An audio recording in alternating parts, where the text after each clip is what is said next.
యెహోవా తన భక్తులను కాచువాడు. కానీ తప్పు చేసినటువంటి వాళ్ళు బానిసలయ్యారంటే అర్థం ఉంది, కానీ తప్పు చేయకుండా నీతి నిజాయితీలు కలిగి దేవుని యందు భయభక్తులు కలిగిన వారు సైతము బానిసలుగా మార్చబడి బంధకాల్లోకి వెళ్ళిపోయారు. కొద్దిగా మనకు బాధ కలిగిద్ది. యోసేపును చూసినా, దానియేలును చూసినా, షడ్రకు మేషకు అబేద్నెగోలను చూసినా,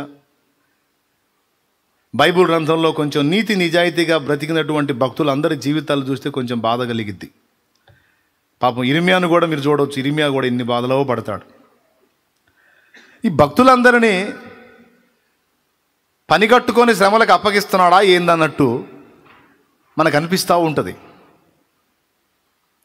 నిజమే, వాస్తవమే. కొన్నిసార్లు దేవుడు కావాలనే అలాంటి పరిస్థితులు తన భక్తులకు అనుమతిస్తాడనేది నా అనుభవంలో అర్థమైంది. ఎందుకు ఇలాగా ఈ పరిస్థితి ఎందుకు కల్పించావయ్యా అని మనం ఆయన్ని అడగడానికి కొన్నిసార్లు మన మనసు రేపబడతా ఉంటుంది. నేను చేసిన తప్పేంది, నేను చేసిన అన్యాయం ఏంది, నేను చేసిన దోషం ఏంది, ఎందుకు నాకు ఇలాంటి పరిస్థితి కల్పించావు దేవా అని అడుగుదాం అనిపిస్తుంది. అడిగితే మర్యాద కాదు కదా. కొంతమందికి మనసులోనే మదన పడుతూ ఉంటారు, కొంతమంది బయటికి కూడా అడుగుతారు.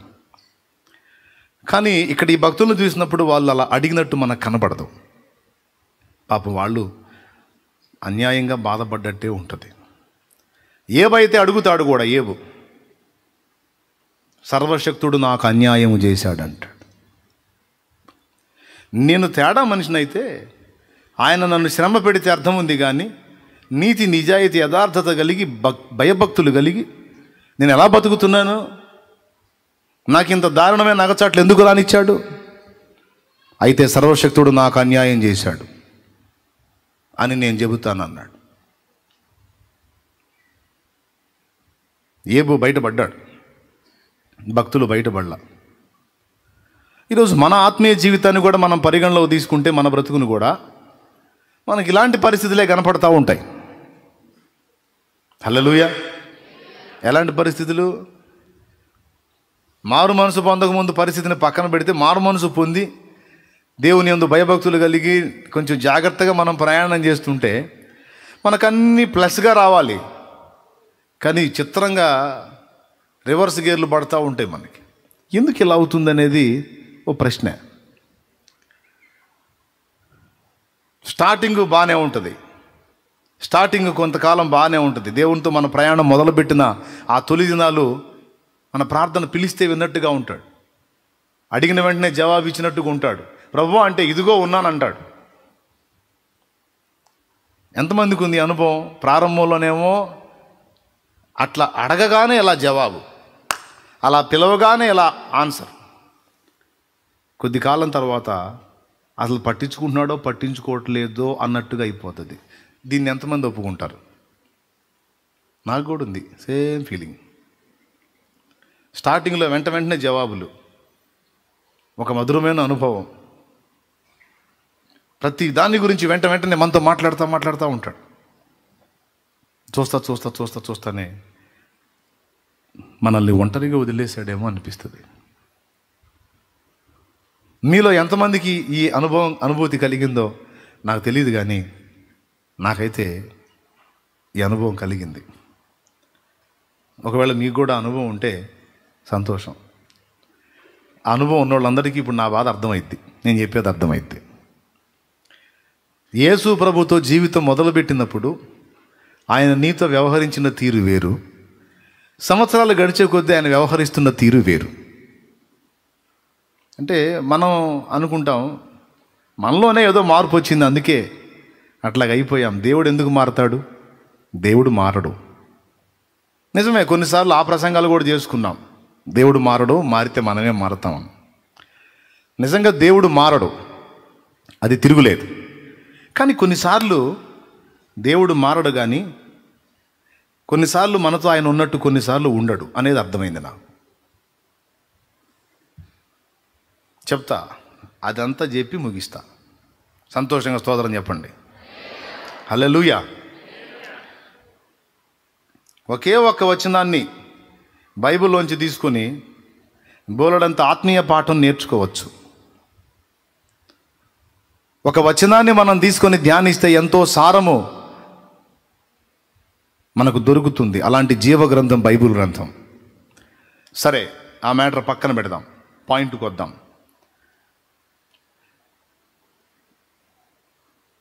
పక్షిరాజు గురించి బైబిల్ గ్రంథంలో కొన్ని మాటలు రాయబడ్డాయి పక్షిరాజు గురించి.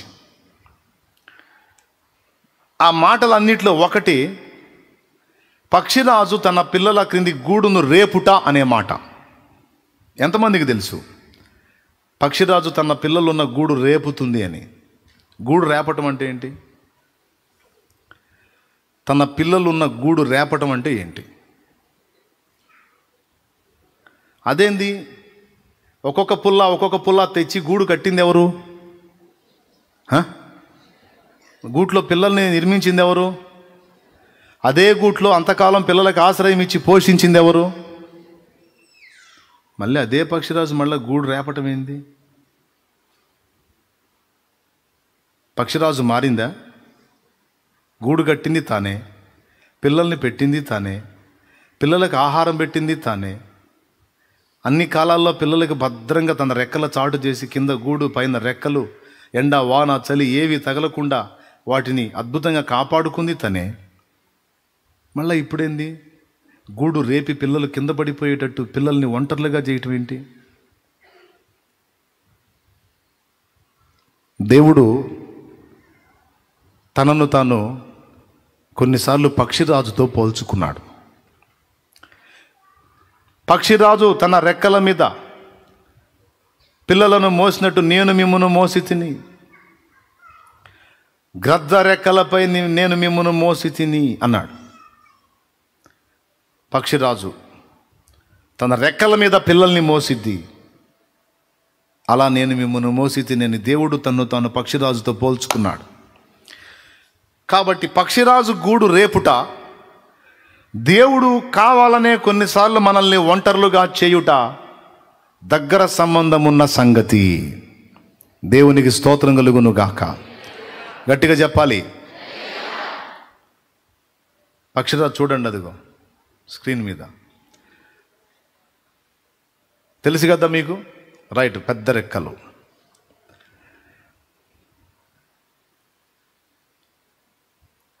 కావాలనే కొన్నిసార్లు దేవుడు మనల్ని కఠినమైన ప్రదేశంలో పరిస్థితుల్లో అలా వదిలేస్తాడట.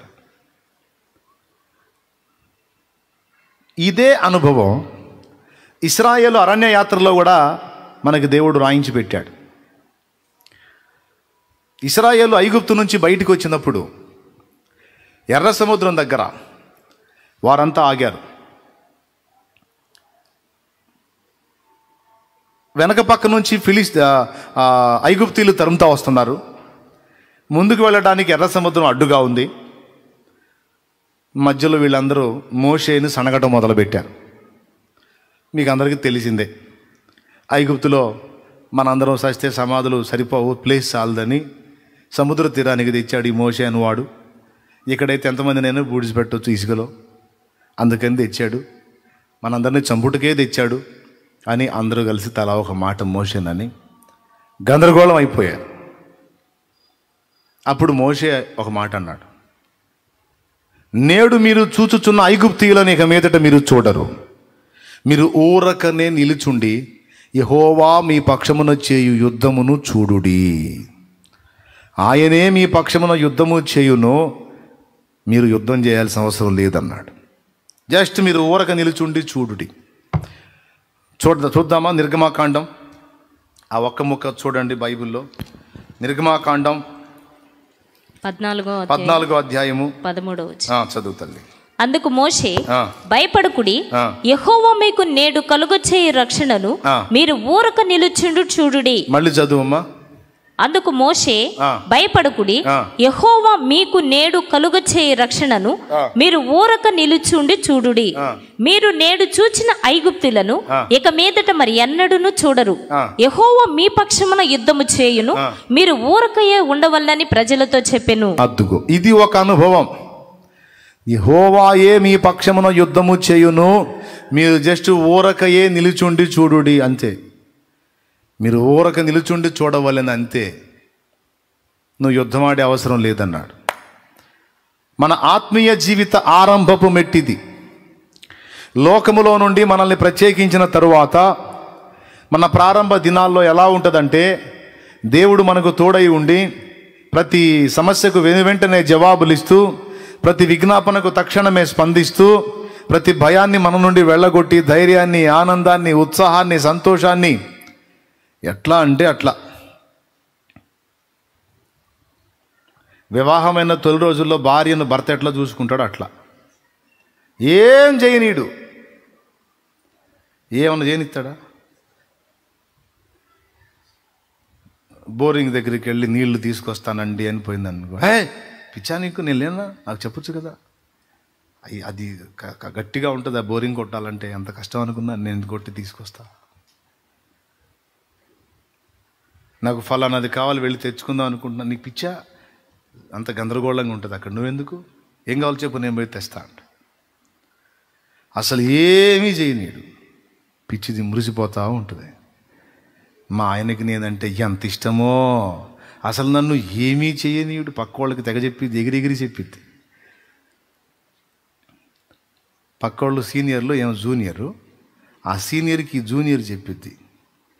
పక్క సీనియర్ వేదన పడుతూ ఉంటుంది, మా దుర్మార్గుడు నన్ను ఇట్లా టార్చర్ చేస్తున్నాడు, నన్ను ఇలా చేస్తున్నాడు, అలా చేస్తున్నాడు అని సీనియర్ జూనియర్ చెప్తే జూనియర్ అంటుంది, మా ఆయన అట్లా కాదు, అసలు నన్ను ఏమీ చేయనీడని మురిసిపోతూ ఉండదు. సీనియర్కి తెలుసు, కొద్దిగా ఆగమ్మా, కొద్దిగా ఆగు, ఇక్కడ కూడా నేను అంతే మోసపోయాను, వీడు అంతకన్నా ఎక్కువ చేశాడు స్టార్టింగ్లో, ఇప్పుడు కాదు వీడు నన్ను ఆడుకుంటుంది, కొద్దిగా ఆగు, నీకు కూడా న్యాయం జరుగుతుందా కానీ అనుకుంటుంది మనసులో. కొద్ది కాలం తర్వాత ఏమంటే నీళ్ళు అవసరం ఏంటంటే, ఏం తిని ఏం పోటు పొడుస్తున్నావు ఇది ఇంటికాడ, తిని ఒళ్ళు పెంచి పడేస్తున్నావు, పోయి నీళ్లు కొట్టి తీసుకురా కాస్త, ఆ ఒళ్ళనతో కొద్ది పోయిసావు అంటాడు. ఏమండి కొంచెం నాకు బజార్లో ఫలానా వస్తువు కావాలండి అందనుకో, ఇక్కడేగా ఆ టర్నింగ్ తిరిగితే బజారే, ఏంది ఆయన అసలు నన్ను తెమ్మంటున్నా, నేనే సర్వెంట్నా, నేనేమన్నా నీకేమన్నా సర్వెంట్ కాదండి, మీరు అంతకుముందు ఏది అన్నారు కదా, ఎందుకు వెళ్ళటం, నేనే తెస్తాను అంటే, ఇక పద్దాకలు నీ గూడికి చేయమంటావా, అక్కడ చేసి ఇక్కడ చేసి ఏంటి అసలు, ఇక ఏది కదిలిచ్చినా సరే కస్సుమని పైకి వస్తుంది. అప్పుడు వాస్తవం అర్థమైపోయింది, మొత్తానికి మోసపోయాను నేను, స్టార్టింగ్లో చేసిందంతా తొలి ప్రేమ, ఇప్పుడు అసలు సంగతి బయటపడిపోయింది అన్ని వాస్తవాన్ని భార్య గుర్తుపట్టింది. దేవుడు కూడా మన విషయంలో అంతే చేస్తున్నాడేమో అనిపించింది ఒక్కోసారి. క్రొత్తగా ప్రభువులోకి వచ్చినప్పుడేమో, అమ్మ ప్రభువా అంటే ఏమినా కుమారి, ప్రభువా ఏమినా కుమారుడా, ఎక్కడున్నావు, నీ పక్కనే ఉన్నాను నాయనా, ఎంత ప్రేమ తండ్రి నీకు, అసలు నన్ను వదిలిపెట్టి ఉండవే, లేదు నాయన నిన్ను వదిలి ఉండలే, ఏ బాధ వచ్చినా, ఏ భయం వచ్చినా, ఏ శ్రమ వచ్చినా, ఏ సమస్య వచ్చినా, ప్రభువా ఇదిగో వచ్చి తిని అనేవాడు. ఇది ఏ అనుభవం అంటే, ఇశ్రాయేలు ఐగుప్తు నుండి బయటికి వచ్చి ఎర్ర సముద్రం దగ్గర ఆగినప్పుడు మోషే చెప్పిన అనుభవం. మీరు ఊరకయే నిలుచుండి చూడుడి, నేడు మీరు చూచుచున్న ఐగుప్తీయులను ఇక మీదట చూడరు,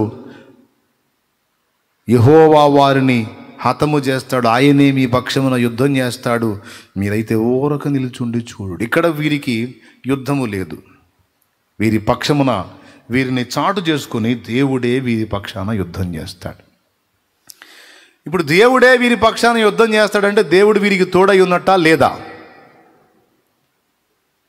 వీరితో దేవుడు ఉన్నాడా లేడా, లేడా, ఉన్నాడు కాబట్టి వాళ్ళని వెనకుంచి ఆయన ముందు రైట్. ఇప్పుడు రెండో అనుభవం చూపిస్తా, అదే నిర్గమాకాండం 17వ అధ్యాయం ఒకసారి చూడండి. 8 నుంచే చదువుతావా, చదువు. తరువాత అమాలేకీయులు వచ్చి రెఫీదీములో ఇశ్రాయేలుతో యుద్ధము చేయగా మోషే యెహోషువతో, మన కొరకు మనుషులను ఏర్పరిచి వారిని తీసుకొని బయలు వెళ్లి అమాలేకీయులతో యుద్ధము చేయుము. రేపు నేను దేవుని కర్రను చేత పట్టుకొని ఆ కొండ శిఖరం మీద నిలిచేదనెను. యెహోషువ మోషే తనతో చెప్పినట్లు చేసి అమాలేకీయులతో యుద్ధమాడెను. మోషే అహరోను. చాలు తల్లి. అంతకుముందు మోషే ఏం చెప్పాడా ఎర్ర సముద్రం దగ్గర? మీరు ఓరకనే నిలుచుండి చూడుడి, యెహోవాయే మీ పక్షమున యుద్ధం చేయనని చెప్పాడుగా. 2 సార్లు చెప్పాడు, మీరు ఊరకయ్యే నిలుచుండి చూడవలెను. 2 సార్లు చెప్పాడు ఆ మాట. ఎందులో? 14వ అధ్యాయంలో. జస్ట్ 2 అధ్యాయాలు దాటి వచ్చామండి. 17వ అధ్యాయం దగ్గరికి వచ్చేటప్పటికి చూడండి, అయ్యా యెహోషువా, మనాళ్ళలో కొంతమంది సమూహాన్ని తీసుకొని ఆ అమాలేకోళ్ళు ఉన్నారు కదా, ఆ లేకోళ్ళతో యుద్ధం చేయయ్యా, దరిద్రులు వచ్చారు. అప్పుడు యెహోషువ అడిగేతుండే, అయ్యగారు ప్రారంభంలో ఏం చెప్పారు మీరు? యెహోవాయే మన పక్షమున యుద్ధము చేయును, యెహోవాయే మన పక్షమున యుద్ధము చేయును, మీరు ఊరకయ్యే నిలుచుండి చూడవలెను అన్నారు కదా. ఇప్పుడు ఆ యెహోవా ఏమాయను? మనము యుద్ధము చేయుటయ్యేలా అని అడగవద్దా? యెహోషువ కూడా అడగల, మోషే కూడా ఆ విషయం చెప్పల. అప్పుడు ఆయనే యుద్ధం చేశాడు, ఇప్పుడు మనమే యుద్ధం చేయాలి. ఎందుకు? ఏమయ్యాడు ఆయన? చెప్తా వినండి. దేవుడు మనల్ని ఎలా కోరుతున్నాడు, ఆశిస్తున్నాడు అంటే, మనందరినీ కూడా తల్లులుగా తండ్రులుగా చూడాలని దేవుడు ఆశిస్తున్నాడు. ఒకప్పుడు మన అమ్మగారి కుటుంబంలో ఉన్నప్పుడు మనం పిల్లలం. మాది ఫస్ట్ పాక, ఇప్పుడైనా రేకులు అనుకోండి, పూరి పాక, పొడవైన పాక. వర్షపు జల్లు ఒక్కోసారి మధ్యరాత్రి స్టార్ట్ అయ్యి జోరున పడతా ఉంటే ఇల్లు కారుతూ ఉంటుంది. ఇల్లు కారుతూ ఉంటే మేము మంచం దిగం. ఎక్కడైతే నీళ్లు కారుతున్నాయో అక్కడ మంచాలు ఉంటే మంచాలని మా అమ్మ నాన్న పక్కకు నెట్టేసి నీళ్లు కారని ప్రదేశంలో మాకు మంచాలు సిద్ధపరిచి ఆ మంచాల మీద మమ్మల్ని ఎక్కించి, మా అమ్మ మా నాన్న ఏం చేసేవాళ్ళు తెలుసా? మా నాన్న ఆ జామున నడికొప్పు ఎక్కేవాడు. నడికొప్పు, ఇల్లు పైకప్పు ఎక్కుతాడు. మా గేదెలు ఉన్నాయి కదా, ఎండుగడ్డి, వరిగడ్డి ఉంటుంది. ఆ వరిగడ్డి వాము ఉంటుంది, గడ్డి వాము. అందులో వరిగడ్డి ఏమంటారు వాటిని, పనుల చుట్టూ ఉంటాయి, కట్టలు కట్టు ఉంటాయి వరిగడ్డి మోపులు. 4-5 మోపులు తెచ్చి అక్కడ వేసి మా అమ్మకు అందుబాటులో వేసి, నేను పైకి ఎక్కుతాను నాకు పైకి ఇవ్వమని. అది మధ్యాహ్నమా, సాయంత్రమా, ఉదయమా, మధ్యరాత్రి అన్న భేదం లేదు. ఎప్పుడు వర్షం పడి నీళ్లు గారితే అప్పుడు ఆయన పైకి అప్పెక్కటం, మమ్మేమో ఆ గడ్డిని మోపుల్ని పైకి విసరటం. ఇక మా నాన్న అదంతా తీసుకొని చక్కగా ఎక్కడైతే నీళ్లు గారుతానో అక్కడ ఎత్తుగా వేసి, అక్కడ నీళ్లు పడకుండా చేసి, లోపల నీళ్లు గారకుండా చేసి, మళ్ళీ మా మంచాలు యథాస్థితికి రప్పించి ప్రశాంతంగా వదిలేసేవాళ్ళు. కుటుంబము, ఒక ఫ్యామిలీని రన్ చేయడానికి తల్లిదండ్రి ఏ విధంగా నడుం కట్టుకుంటారో, ఎలాంటి అనుభవంతో బిడ్డల్ని ఎక్క తీసుకొస్తారో, అలాగే మనకు కూడా ఒక దశ ఉంది. ఇప్పుడు మాకే బాధ లేదు, వానబడ్డా మాకే బాధ లేదు, హాయిగా ఏముంది. ఆ పక్కకు కూడా వాళ్ళే లాగుతారు, మంచాల పక్కకు లాగటం కూడా వాళ్ళే, మంచిగా కూర్చోవటమే. దుప్పట్లు ఇస్తారు, కప్పుకోవటం వెచ్చగా. చలిగాలి కొడతా ఉంటే మేము వెచ్చగా, మా అమ్మేమో గడ్డి మోపులు పైకి వేస్తూ ఉంటే మా నాన్న అంతా కప్పుతూ ఉంటాడు. ప్రశాంతంగా కూర్చొని చూస్తూ ఉంటాం, మాకేం ఫికర్లేదు. ఎందుకు? పిల్లలం. అయితే కొద్ది కాలం తర్వాత ఇప్పుడు వాళ్ళ పని అయిపోయింది అనుకుందాం. ఇప్పుడు పైకెక్కి కప్పటానికి మయ్యలేడు, అందియటానికి మా అమ్మ పని కూడా అయిపోయింది అనుకుందాం. ఇప్పుడు ఒకవేళ అదే ఇంట్లో ఉంటే ఇప్పుడు ఎవడు కప్పాలా? రైట్? ఇప్పుడు తండ్రి ప్లేస్లోకి నేను వచ్చాను, తల్లి ప్లేస్లోకి నా భార్య వచ్చింది, నాకు ఒక కుటుంబం ఏర్పడింది. ఇప్పుడు నా పిల్లలు కదలకుండా కూర్చుంటే ఇప్పుడు నేను ఎక్కి, దేవునికి స్తోత్రం కలుగును గాక, హల్లెలూయా. ఒకప్పుడు నేను పిల్లని అదే ఇంట్లో, ఇప్పుడు నేనే పెద్దనై అందులోని పిల్లలకు భద్రతనివ్వాల్సిన పరిస్థితి. మనందరినీ దేవుడు ఏ మెట్లో చూడగోరుతున్నాడు అంటే తండ్రులుగా, తల్లులుగా, అనేకులను ప్రభావితం చేసేటువంటి వ్యక్తులుగా మనల్ని చూడగోరుతాడు దేవుడు. ఇలా చేయడానికి ఇప్పుడు మా నాన్న ఉన్నాడు, మధ్యరాత్రి అయినా వర్షం పడితే కప్పెక్కి కప్పాడు అన్నాను పైకెక్కి. మా తాత ఉంటే, మయ్యకు తోడు మా తాత ఉంటే మయ్య ఎక్కుతాడా, తాతను ఎక్కిస్తాడా? నేను అక్కడ కూర్చుంటే ఇంకో మంచం మీద మయ్య కూర్చుంటాడు, ఇక మా తాత ఎక్కుతాడు కప్పు పైకి, ఎందుకంటే ఇప్పుడు ఆయన మొయ్యాల బరువు. కాబట్టి ఇల్లు మా నాన్నే కప్పునట్లు మా తాత మా నాన్నని ఒంటరిని చేసి వెళ్ళిపోయాడు. ఇప్పుడు ఆయన కప్పకపోతే ఆయన పిల్లలకు దిక్కు లేదు. నా తండ్రి తన బాధ్యతలు నెరవేర్చినట్లు ఆయన తండ్రి అతనిని ఒంటరిని చేయాల్సి వచ్చింది. నేను బాధ్యతలు నెరవేర్చినట్లు నా తండ్రి నన్ను ఒంటరిని చేసి వెళ్ళాల్సి వచ్చింది. మన దేవుడు కూడా అంతే. మనం పద్దస్తమానం పిల్లలుగా ఉంటే పిల్లలుగానే మనల్ని చెక్కుకుంటూ అలానే ఉంచాలనుకోవటంలా దేవుడు.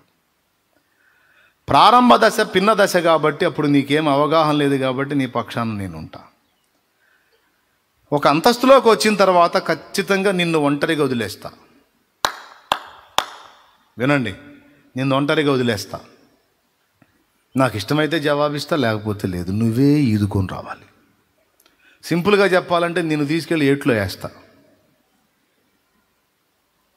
బతికి ఎదురెత్తావో సచ్చి కొట్టుకుపోతావో తేల్చుకుంటా. మళ్ళీ చెప్పేదా? నిన్ను తీసుకెళ్ళి ఏట్లో వేస్తా. ఏటి నీళ్లు పారుతూ ఉంటాయి.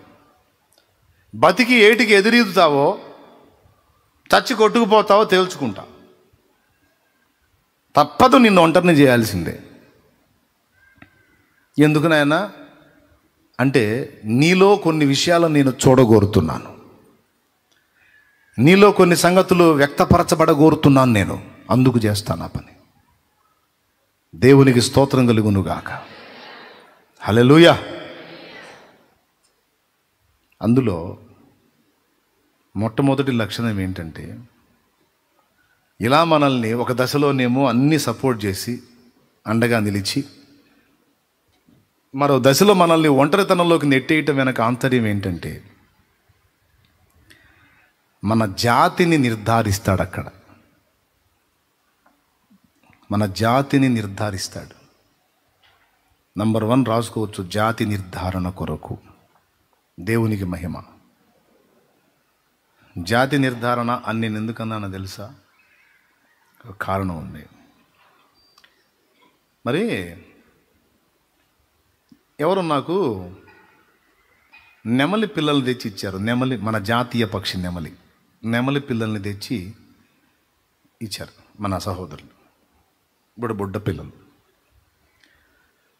నెమలిని బంధించకూడదు, ఫ్రీగా ఉంచాలి. నెమలిని బంధిస్తే కేసు, అటవీ శాఖ వాళ్ళు ఇబ్బంది పెడతారు. అందుకని ఆ నెమలి పిల్లల్ని చక్కగా గింజలేసి మంచిగా వాటిని ఫ్రీగా వదిలేసి, ఇక్కడే తిన్నాయి, ఇక్కడే తిరిగినాయి. నాటుకోడి దాంతోపాటు పెరిగిన పిల్లలు ఇవి. ఆ కోడి కింద ఈ నెమలి గుడ్లు వేస్తే అది ఆ నెమలి పిల్లల్ని పొదిగింది, పిల్లల్ని చేసింది. పొదిగిందేమో నాటుకోడి పెట్ట, గుడ్లేమో నెమలి గుడ్లు, పిల్లలైనాయి. ఇప్పుడు తల్లి ఎవరు అనుకుంటే? కోడి అనుకుంటే దాని వెంట తిరుగుతున్నాయి. ఆ కోడితో సహా ఈ పిల్లల్ని తీసుకొచ్చి ఇచ్చారు. కోడికి వాటికి అసలు సంబంధం లేదు, వాటితో తిరుగుతుంది. 2 పిల్లలు దాంతో తిరుగుతున్నాయి. సరే, ఇక ఆ కోడి ఎక్కడ కూర్చుంటే అక్కడ కూర్చుంటాయి. అది దిగితే ఇది దిగుతాయి, అది ఎక్కితే ఇవి ఎక్కుతాయి. మళ్ళీ పర్సనాలిటీలు తేడా. ఆ కోడేమో ఇంతే ఉంటుంది, ఏమో సైజులు ఉంటాయి. అయితే ఒక ఏజ్ వచ్చింది, ఒక టైం వచ్చింది. అప్పటిదాకా ఏమనుకున్నాయి? నేను కూడా కోడిని అనుకుంది అది. ఎందుకంటే మరి మా అమ్మ ఇదే కనపడుతుంది కదా. పర్సనాలిటీలో వేరియేషన్ ఉంది, గెటప్లో వేరియేషన్ ఉంది, కానీ వాటిని అవి చూసుకోవడానికి వాటికి అర్థమే లేదుగా. వాటి కళ్ళ ముందు ఏం కనపడుతుంది? ఈ చిన్న పూరి కోడి ఉంది కదా, వాటిని గుడ్లు పొదిగింది, అదే కనపడుతుంది. సో ఇది మా అమ్మ అనుకొని తిరుగుతూ ఉన్నాయి కొంతకాలం. మనం లోకస్తులతో తిరిగినట్టు. దేవునికి స్తోత్రం కలుగును గాక. హల్లెలూయా. మనం ఎవరితో తిరుగుతాం? లోకస్తులతో తిరిగినట్టు. కావాలని అప్పగిస్తాడు, లోకస్తుల మధ్యలో పెడతాడు నిన్ను. లోకస్తుల మధ్యలో పెడతాడు, శరీర సంబంధుల మధ్యలో పెడతాడు, శరీరానుసారాల మధ్యలోకి పోనిస్తాడు. ఆత్మ సంబంధుల మధ్యలో ఉంచి ఉంచి ఉంచి ఒకసారి తీసుకెళ్ళి శరీర సంబంధుల మధ్యలోకి నువ్వు ఎంటర్ అయ్యేటట్టు చేస్తాడు. అక్కడ నీ జాతి బయటపడాలి. నువ్వు ఒరిజినల్ దైవ జాతికి చెందిన వ్యక్తివి అనుకో, నీ వల్ల కాదు అక్కడ సహవాసం. అర్థమైందా? లోకస్తుల మధ్యలోకి నువ్వు వెళ్ళినప్పటికీ, వాళ్ళు పడ్డ పాటలు కొన్ని పడ్డప్పటికీ నీలోనే కొన్ని రకాల ఆలోచనలు పుడుతూ ఉంటాయి. మనం ఏదో తేడా పడుతున్నామే, మనది ఇది కాదే అని డౌట్ అనమాట. మన రూట్ ఇది కాదే, మనం దీనికి చెందిన వాళ్ళం కాదే, మనం ఏంది కొంచెం తేడా చేస్తున్నట్టున్నాం, మన చేష్టాలు కొద్ది కరెక్ట్గా లేవే, ఇది వీళ్ళ పోకడ నేను పోకూడదే, ఇది కరెక్ట్గా ఏదో డౌట్లు కొడుతుంటాయి. రావాలి, నీలో ఉన్న ఆ జాతి లక్షణం బయటికి రావాలి. నువ్వు ఏ జాతికి చెందిన వ్యక్తివి? దైవ జాతికి చెందిన వ్యక్తివా, సర్పజాతికి చెందిన వ్యక్తివో నిర్ధారణ కావాలి. కావాలంటే వాళ్ళ మధ్యలోకి వెళ్ళాల నువ్వు. అందుకే కొన్నిసార్లు నిన్ను అలాగా వాళ్ళ మధ్యలో నెట్టేస్తాడు. నీకు అర్థం కాదు ఇలా నెట్టబడ్డావని, నెట్టేస్తాడు, అనుమతిస్తాడు. ఈ నెమళ్ళు ఏం చేసినాయి తెలుసా? వాటికి బాగా అవగాహన వచ్చిందాక దాంతోనే తిరిగినాయి. వాటికి ఒక ఏజ్ రాగానే దాంతో తిరగట్లా. మదర్ అదే, గుడ్లు పొదిగింది అదే, కానీ దాంతో తిరగట్లా. స్వతంత్రంగా తిరగటం మొదలు పెడుతున్నాయి ఇవి. ఇక దేవునితో ఏ పక్షితో కలవట్లా. ఈ రెండే, లెగిస్తే రెండు లెగుస్తున్నాయి, కూర్చుని రెండు కూర్చుంటున్నాయి. నెమళ్ళే మళ్ళా వాటితో పాటు టర్కీ కోళ్ళు ఉన్నాయి, ఈము కోళ్ళు ఉన్నాయి, గిన్నె కోళ్ళు ఉన్నాయి. చూసారుగా మీరు? చూడలేదా? ఇది జరిగి కొన్ని సంవత్సరాలు అయింది. ఇది జరిగి మరి ఇప్పుడు నెమళ్ళు ఉన్నాయని ఎవరు వస్తారని చెబుతున్నాను మళ్ళా. దేవునికి స్తోత్రం.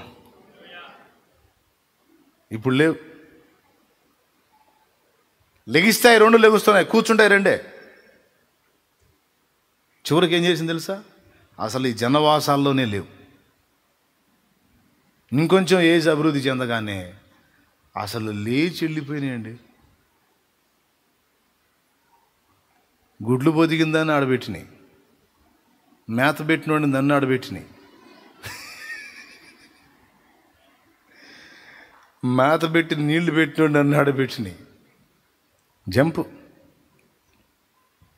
ఎటు వెళ్ళిపోయినాయి కూడా తెలియదు. ఎందుకు అట్లా? 2 సార్లు ట్రై చేశా, 2 అంతే చేసినాయి. ఒకసారి తెస్తే అవి కూడా ఒక ఏజ్ రాగానే జంపు. మీకు కూడా తెలుసు అనుకుంటా, నెమళ్ళు కొంచెం పెద్ద అయితే ఉంటాయా?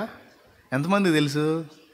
మరి తెలియనట్టు చూస్తారు ఇది. నాకు వెళ్ళి చాలామంది తెలుసు కదా. మనం తీసుకొచ్చి గుడ్లు పొదిగించి పిల్లలు చేసి ఆ కుంపట్లో నుంచి నువ్వు పెంచుకొచ్చినా ఒక ఏజ్కి రాగానే అవి ఏంటో వాటికి అర్థమైతే ఉండవిక. ఇంకొకటి ఉంది ఇందులో, ఇంకొక సమస్య ఉంది. అవేంటో వాటికి అర్థం కావడానికి ఇక్కడ సమీపంలో కొన్ని పొలాలు ఉన్నాయి. ఆ పొలాలలో దూరంగా సాయంత్రం వేళ నిశ్శబ్దంలో దాని జాతి కోతేస్తూ ఉంటాయి. ఆ స్వరం ఎక్కడైతే తగిలిద్దో ఇవి లేచి ఆ దిశగా పోతాయి. ఇక అద్దుగో నా జాతి అది అని. హల్లెలూయా. అది మన జాతి. ఆ స్పర్శ ఉంటుంది కదా లోపల. బీజం అదేగా, సర్పబీజం కాదు, దైవ బీజం. దేవుని వాక్యమును అక్షయ బీజము వలన మీరు పుట్టింపబడిన వారు. పరిశుద్ధుడగు వాని బీజము మీలో ఉంది. అది ఉందో లేదో నిర్ధారణ చేసుకోవటానికి నిన్ను కోళ్ళ మధ్యలో పెడతాడు. నాటుకోళ్ళు, పూరి కోళ్ళు ఉంటాయి, దెబ్బల మీద తిరిగే కోళ్ళు, వాటి మధ్యలో పెడతాడు, అనుమతిస్తాడు. ఇక్కడ నీ జాతి లక్షణం బయటకు వచ్చింది. దేవునికి స్తోత్రం కలుగునుగా. అసలు నువ్వు ఏ జాతికి చెందిన వ్యక్తివో నిర్ధారణగా అది నీ ఒంటరితనంలోనే నీకు తెలుస్తాడు. నీకు ఒక స్వతంత్ర జీవితాన్ని ఇచ్చి స్వేచ్ఛని ఇచ్చినట్టు, నిన్ను వదిలేసినట్టు చేసి. అందుకే భక్తులు వాడుకుంది, ఏంది నాయనా నన్ను ఒంటరిని చేసావి ఏంది ప్రభా అని కొంతమంది భక్తులు పాడారు కదా. ఒంటరి గూవనై పాడాడా? ఒంటరినై తోడు లేక పాడాడా? దురవస్థలలో ఒంటరి పాడాడా? ఎన్ని రకాల పాటలు ఈ ఒంటరి పాటలు ఏందా? మొదటి కారణం చెప్పాను, దేవుడు ఎందుకు ఒంటరితనంలోకి నెట్టేస్తాడు, వదిలేసినట్టు ఎందుకు చేస్తాడంటే నిన్ను తండ్రిని తల్లిని చేయటానికి, నీకు బాధ్యత అబ్బటానికి. అర్థమైందా? నువ్వు పెద్ద మనిషిగా వ్యవహరించడానికి. అమ్మా నాన్న మనం ఏది పడితే చేయడానికి ఒప్పుకోరు, కంట్రోల్ చేస్తారు. ఎందుకంటే అనుభవాలు, ఏది చేస్తే ఏం జరిగిద్దో అన్ని అనుభవాలు, అవగాహన పొందారు కనుక వాళ్ళు మనల్ని. ఇప్పుడు మా అమ్మ ఉంది, మా అమ్మ మా నాన్న ఆరుగురిని అన్నారు. ఒక్కొక్కరు 2 కాడికి లెక్కేయండి. పెద్ద అక్కకి 3, రెండో అక్కకి 2, మూడో అక్కకి 3, 4 అక్కకి 3. ఆ పిల్ల బ్యాచ్ ఎంత? సరే 4 అక్కలకి 4 3 12 వేయండి. రెండో ఆమెకి 2, ఒకరిని తీసేయండి 11. అక్కడ సంఖ్య ఎవరు? 4 అక్కలు, వాళ్ళకి 11 మంది పిల్లలు. కలపండి ఎంత సంఖ్య వచ్చింది? 11 ఈ 4 15. ఓకేనా? ఇక మేము ఒక 2, 15 2 17.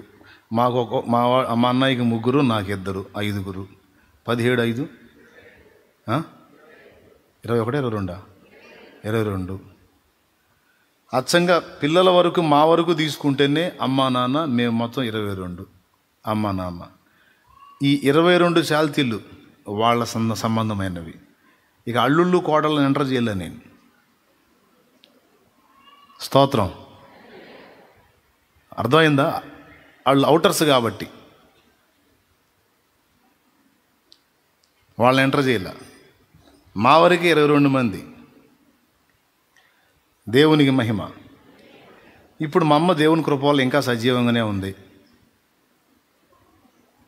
మా అయ్య వెళ్ళిపోయాడు చీదరబుట్టి.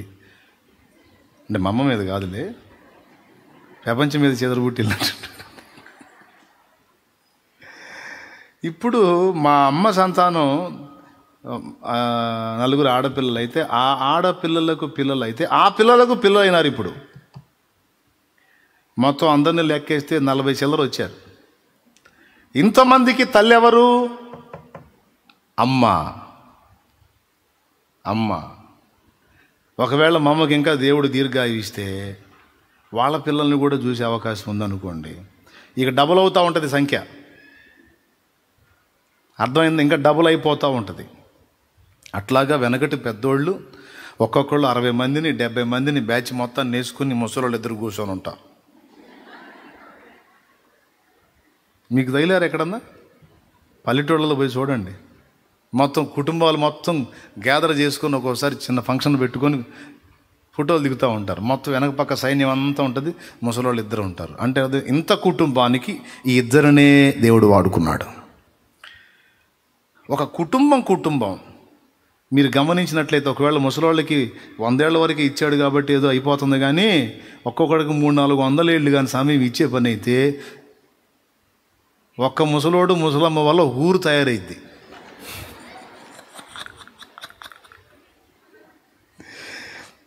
ఇప్పుడైనా అంతే, కాకపోతే వాళ్ళు ఉంటలేదులే.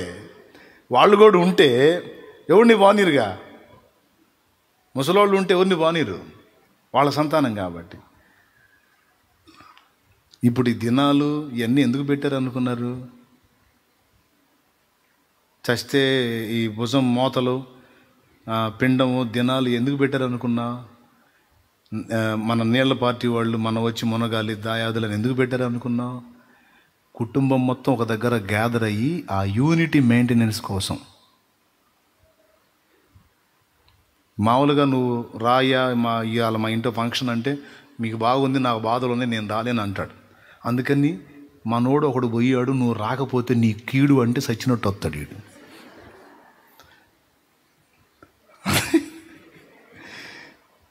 అర్థమైందా? నీకు అది ఇది, నువ్వు రాకపోతే నువ్వు పోతావు అన్నాడు అనుకో, సచ్చినట్టు వస్తాడు. ఎందుకు వచ్చిన గొడవ అని. సావుకు వస్తాడు, దినానికి వస్తాడు, అన్నిటికి వస్తాడు. ఎందుకని? గ్యాదర్ చేయటానికి, ఆ అనుబంధాన్ని కొనసాగించడానికి. ఎందుకు ఈ మాట చెప్తున్నానంటే, ఒక ఊరునే ఈరోజున్న గ్రామాలు చాలా వరకు ఇద్దరి నుండి ఉత్పత్తి అయినటువంటి కుటుంబాలు చాలా ఉన్నాయి. దీన్ని అంతటిని ఎందుకు చెప్తున్నానంటే, ఒకవేళ వాళ్ళని దేవుడు ఉంచితే ఈ మొత్తాన్ని ఏలేటువంటి వాళ్ళు ఆ ఇద్దరే అవుతారు. అలాంటి కుటుంబంలో ఆదాము కుటుంబమే భూలోకం మీద ఉన్న మనుషులందరూ. ఈ కుటుంబం, భూమి మీద ఉన్న కుటుంబం మొత్తానికి పెద్ద ఎవరో తెలుసా? ఆదాము. ఇక్కడ ఏం జరుగుతుంది? ఒంటరిగా వదిలేసినందున కొడుకు కాస్త తండ్రి అవుతున్నాడు. తండ్రి లైన్లో ఉన్నంత వరకు కొడుకుగానే ఉంటాడు, పిల్ల చేష్టాలు చేస్తానే ఉంటాడు. నీ తిప్పలు నువ్వు బడ్రని వదిలేస్తే, మీరు కావాలంటే చూడండి, కొంతమంది తల్లిదండ్రులు కావాలని పిల్లల్ని వేరు చేస్తూ ఉంటారు, వేరు పెడతారు. పురుషులు చేతులు ఎత్తండి, పెళ్ళిళ్ళు చేసుకున్న వాళ్ళందరూ చేతులు ఎత్తండి, సగం సరిగి చేతులు ఎత్తండి. లేడీస్ కూడా మ్యారేజ్ లేని వాళ్ళందరూ చేతులు ఎత్తండి.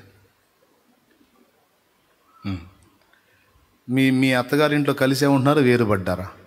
వేరుపడ్డా ఉన్నాడు చేతులు ఎత్తండి. రైట్. మీరు కూడా వేరుపడ్డారా? అమ్మోళ్ళతో కలిసే ఉంటున్నారా? వేరే. రైట్. ఎందుకు వేరు? మీరు వేరుపడ్డారా? వాళ్ళే మిమ్మల్ని వేరు పెట్టారా? అది ఎక్కువ శాతం మంది ముసలివాళ్ళే ఈ పిల్లల్ని వేరు పెడతా ఉంటారు. వేరు పెడతారు.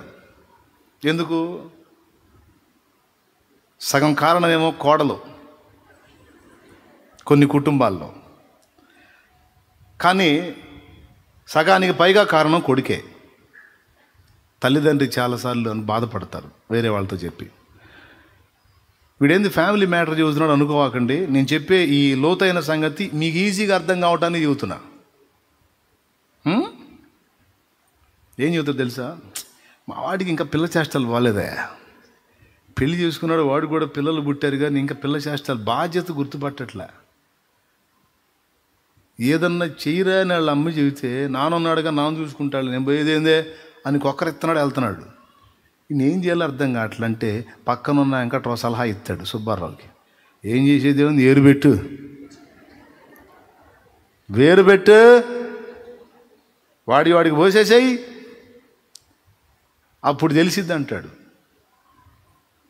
ఇక అప్పటి నుంచి వచ్చి ఇంట్లో భార్యకి చూస్తాడు. ఇట్లా అంటున్నాడు వెంకట్రావు, మరి ఏం చేద్దాం అని భార్యతో అంటే, ఏం చేసేది ఉంది, నిజంగా అట్ట చేస్తే నీటి బాగా అనిగేది, తిక్క తిమ్మిరి చేయాల్సింది వేరు పోయాల్సిందే అని అప్పుడు పడిద్ది ఆ మైండ్లో. ఇక అప్పటిదాకా కోడల్ని కాస్త కూస్తో భరించేది, ఇక అక్కడి నుంచి రివర్స్ గేర్ వేయటం మొదలుపెట్టింది. ఇక అంతది ఇష్యూ స్టార్ట్ అవుతూ ఉంటాయి. చిలికి గాలివాన అయినట్టుగా. అబ్బా ఇవన్నీ ఎందుకురా, కన్నాను, పెంచాను, పెద్ద చేశాను, ఒక ఇంట్లోని చేశాను, ఉన్న ఆస్తి ఏదన్నా ఉంటే 33 అన్నాడు చూద్దాం, ఏంది ఇంతవరకు నా శక్తి అయిపోయింది, ఇక నోరు మూసుకొని నీ సోకు నువ్వు పడుపు. ఇంత మాట అంటే పడట్లేదు. అంత రోషగాడివి, అంత మనగాడివి, అంత ఇది కలిగినోడి, పోరా ఓ బతుకుపా, నా ఇంట్లో ఉండి నేను పెట్టింది తిన్నామంటే చెప్పు తీసుకొని కొడతా పో. భార్య ముందు అంటాడు తండ్రి, వీడికి ప్రిస్టేజీ. భార్య చూసి చి అంటది. వెంటనే అంటాడు, ఏంది అంటది, సర్దు సామాను, శబ్బాష్, ఎందుకులే అంటది ఊరక పైన షో. సర్దుతావా లేదా, కొడతాను. సరే సర్దుతా. లోపల ఆనందం. ఎప్పుడు వదిలించుకొని పోతే దరిద్రం ఉందని ఇప్పుడు అవకాశం వచ్చింది. ఆవేశంగా వెళ్తాడు. ఇక వేరు కాపురం పెట్టేస్తాడు. ఇక అప్పటి నుంచి ఇక ఎవడి కగసాట్లు, వేరుపడ్డదాకా ఒక సోప, వేరుపడ్డాక నిజంగా అసలు మీరు ఇంత రోషంగా నిర్ణయం తీసుకుంటారని అస్సలు అనుకోలేదండి, అసలు నిజంగా మీరు అంత కోపడుతుంటే అసలు ఏమో అనుకున్నాను నేను, అసలు నిజంగానే బయటకు వచ్చేసారే అంటది. అబ్బా పొగుడుతుందని ఆనందపడతాడు. ఇక మరుసటి రోజు నుంచి మొదలుపెట్టిద్ది, ఏమండి మరి స్టవ్ మరి ఏం వండుకొని తినాలి, స్టవ్ కావాలిగా, గ్యాస్ స్టవా, అక్కడి నుంచి ఏం తేలేదా, ఎక్కడి నుంచి మరి రైసు కందిపప్పు అక్కడి నుంచి ఏం తేలేదా అంటాడు. ఎవడిస్తాడు, సిగ్గుంటే పొమ్మన్నాడుగా, అందుకే నేనేం తేలా. ఏం తేకుండా ఎట్లా వచ్చావు అమ్మాయి, ఇప్పుడు ఎట్లా చేయాలా మనం, అసలుకి ఆకలి అవుతుంది. పోవటానికేమో తిట్టాడు, మొహం చల్లట్లా. అప్పుడు ఇక ఏ ఫ్రెండ్నో ఎవరినో పట్టుకొని తిరిగి ఇక తిప్పలు పడి అప్పుడు స్టార్ట్ అయింది ఇక వీడికి సినిమా. అప్పుడు ఇక సంసారంలో పడతాడు. ఇక అంత ఆవేశపడి బయటకు వచ్చినోడికి ఎప్పుడైతే సొంత కాపురం పెట్టి సొంత కుటుంబం నడపడం మొదలు పెట్టాడో వాళ్ళ నాన్న గుర్తు రాని రోజు అంటే ఒక్కడు కూడా ఉండదు వాడికి. దేవునికి స్తోత్రం కలుగును గాక. డాడీ రోజు గుర్తొస్తాడు. పాల బిల్లు ఇంత, ఏంది నా సంపాదన అంతా పాలకే పోయేటట్టుంది. మా నాన్న ఎట్లా కట్టాడో. కరెంటు బిల్లు ఇంత, మా నాన్న ఎట్లా కట్టాడో. ఏంటి బస్తాలు తింటున్నారు. ఈడు కూడా మేసాడు అక్కడ. మా నాన్న ఎన్ని బాధలు పడ్డాడు. ఈ చిన్న ఇద్దరు పిల్లలు, నువ్వు నేను, 4 శాలతీలకి ఇంత గందరగోళం అవుతున్నాను నేను. నా కుటుంబాన్ని, మా తమ్ముడు, 2వ వాడి కుటుంబాన్ని, 3వ వాడి కుటుంబాన్ని, ఆడపిల్లలు వస్తే వాళ్ళ విషయాలు ఇవన్నీ అసలు మా నాన్న వామ్మో ఎంత అల్లాడాడో, ఎంత గందరగోళం అయ్యాడు. నానేందో అర్థమవుతాడు వీడికి. దేవునికి స్తోత్రం కలుగును గాక. చెప్పు హల్లెలూయా చెప్పు. అమ్మేందో అర్థమైతే నానేందో అర్థమవుతాడు. అంతేనా? ఇక అక్కడి నుంచి పిల్ల చేష్టలు మనకు పెద్దగా తయారవుతాడు. ఈ అనుభవాల్లోకి వీడు రావాలంటే వీడు ఏం కావాల్సి వచ్చింది? ఒంటరి గువ్వ కావాల్సి వచ్చింది. కఠినంగా తండ్రి వాడిని ఒంటరిగా వదిలేయాల్సి వచ్చింది.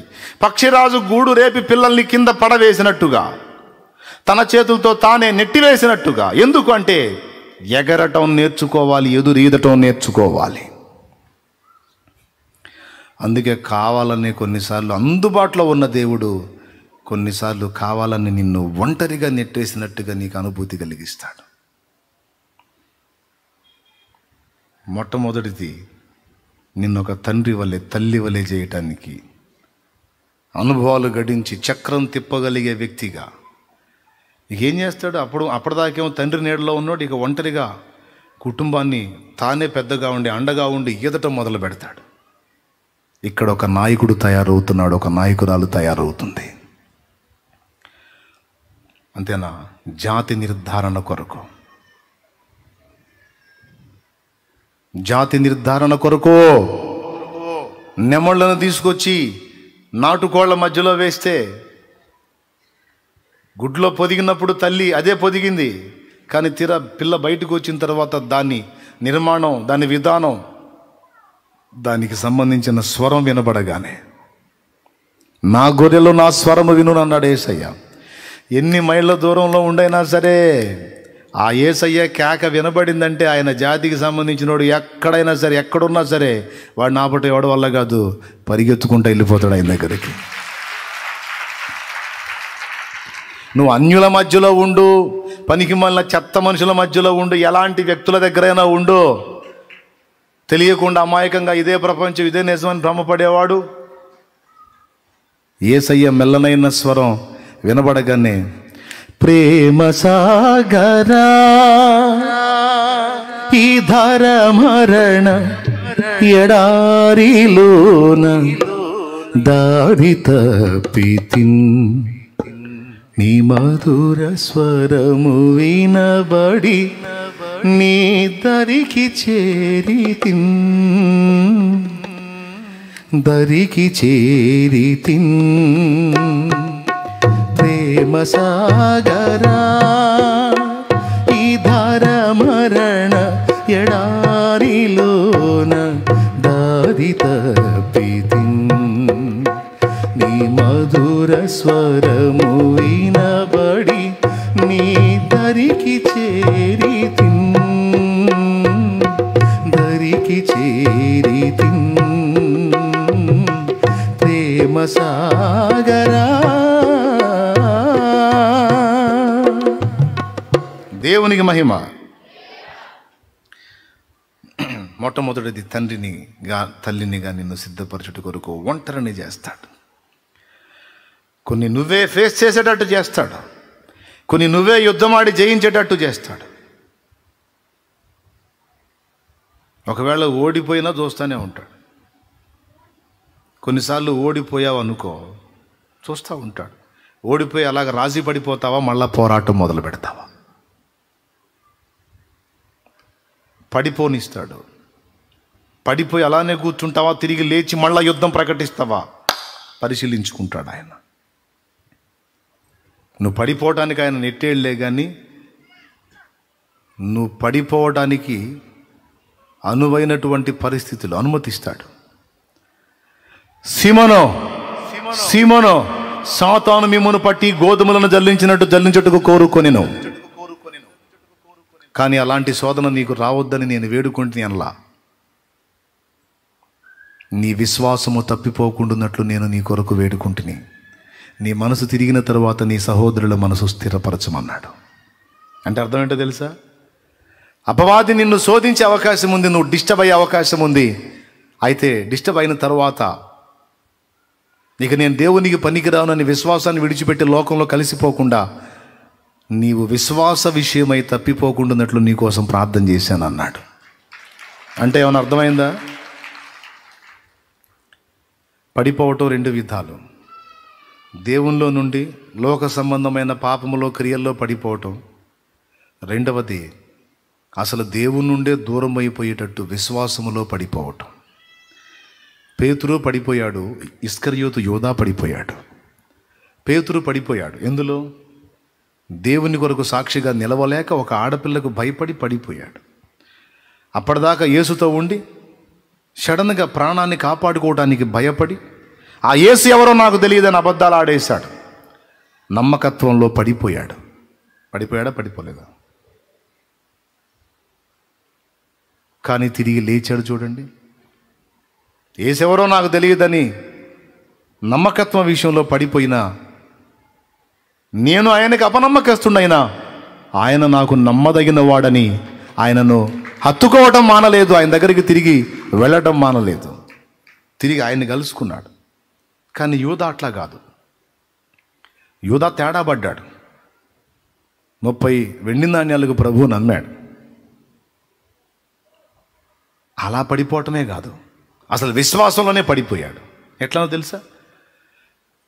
ప్రభువు ఇక నన్ను క్షమించడు, నేను ఇంత తప్పు చేశాను కనుక ఇక ఆయన నన్ను ప్రేమించడు అని దేవుని ప్రేమను, దేవుని కృపను, దేవుని మమతను, దేవుని నమ్మకత్వాన్ని అతడు నమ్మలేక ఇక నాకు అవకాశం ఉండదు దేవుని దగ్గర అని తనంతట తానే తన ప్రాణాన్ని తీసుకున్నాడు. అది నిజంగా పడిపోవటం అంటే.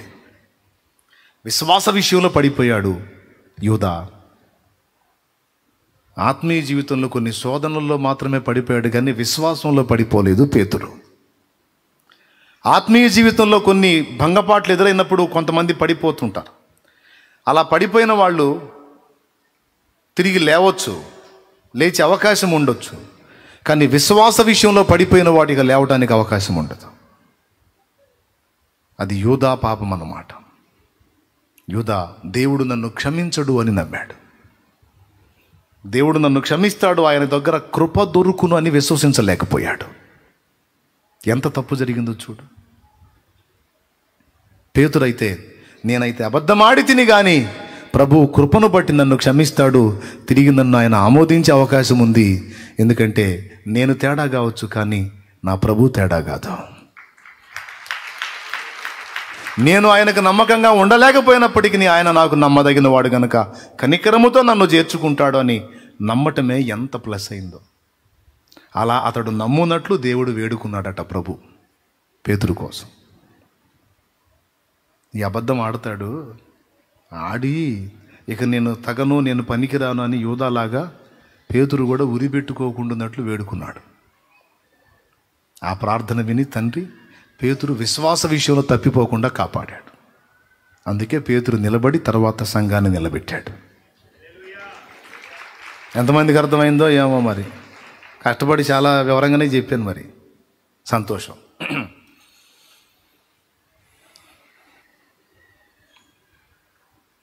మొట్టమొదటిది ఏం చెప్పాను?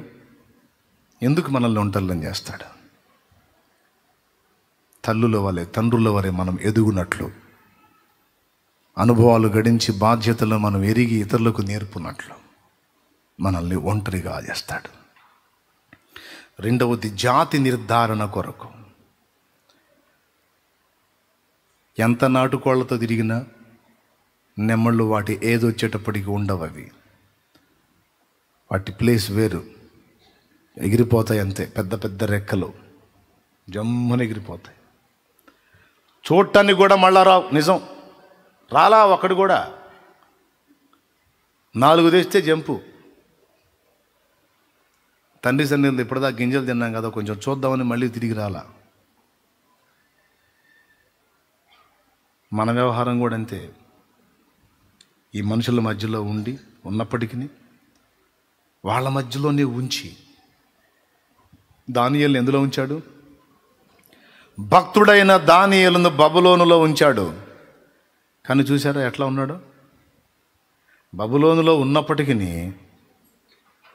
ఇంకొక విచిత్రమైన విషయం చెబుతా. ఇప్పుడు నెమళ్ళు నాటుకోడితో తిరిగినాయి కదా, ఎంత నాటుకోడి గుడ్లు పొదిగినా ఆ నాటుకోడితో తిరుగుతూ అది తిన్నవన్నీ ఈ తినవు. మా మమ్మీ ఏంది ఏది పెడితే అది తింటుంది. అసలు మా మమ్మీ ఇదేనా డౌట్ వాటికి. అది తినేది మేము ఎందుకు తినలేకపోతున్నాం? తినవు. ఈ జాతి వేరు. నాటుకోడి ఏది పెడితే అది తింటుంది, నెముళ్ళు తినవు.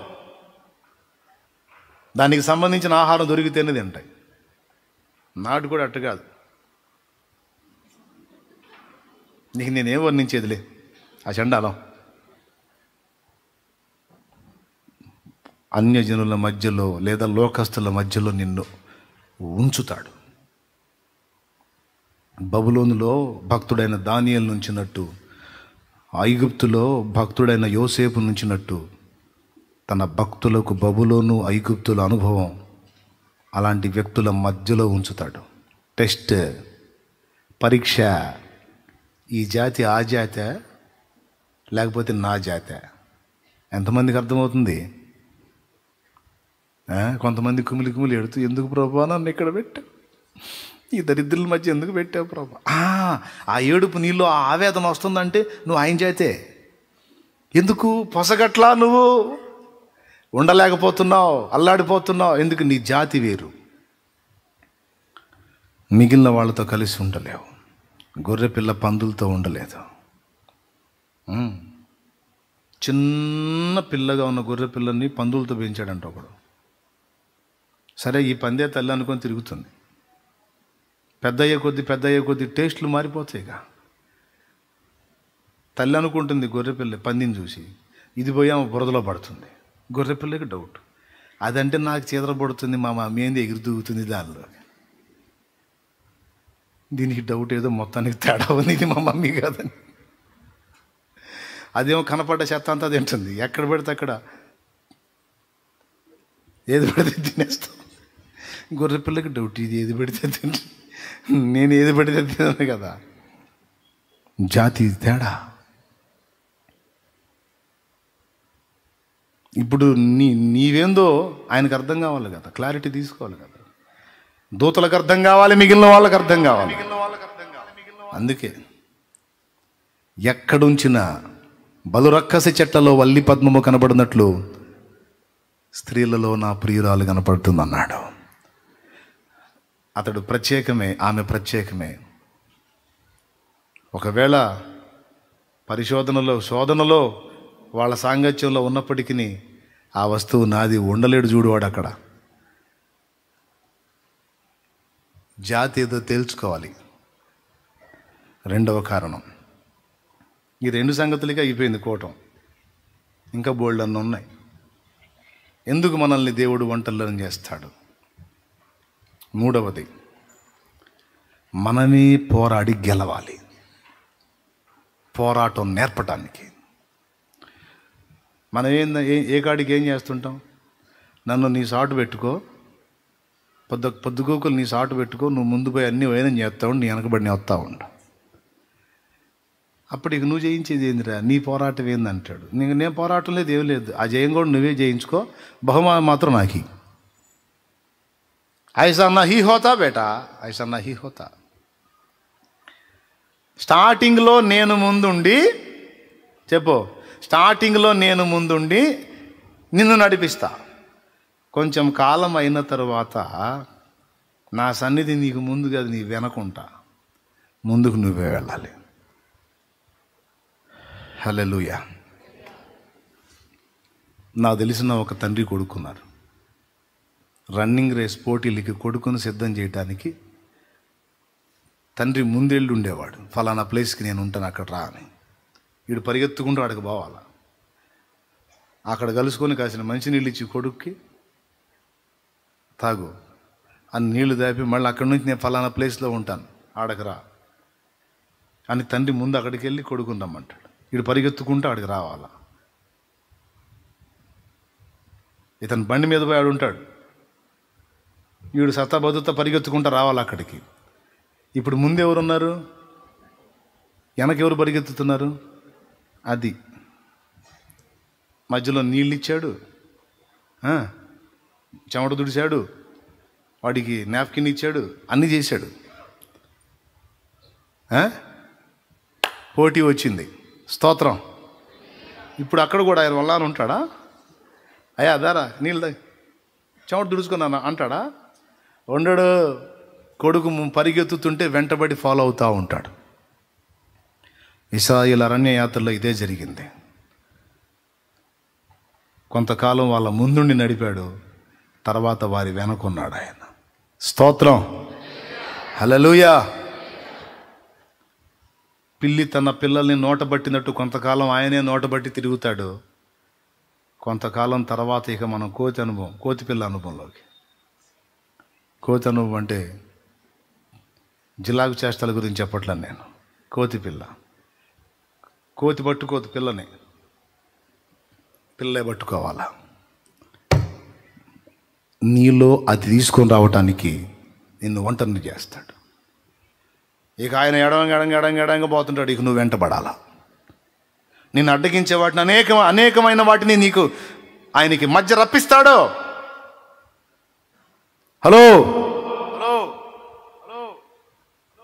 లోతైన ఆత్మీయతను సాధన చేసే వాళ్ళకి మాత్రం ఇది అర్థమైద్ది. రకరకాలై రప్పించి ఆయన అవతల ఉంటాడు, నువ్వు యువతలో ఉంటావు, రమ్మంటాడు.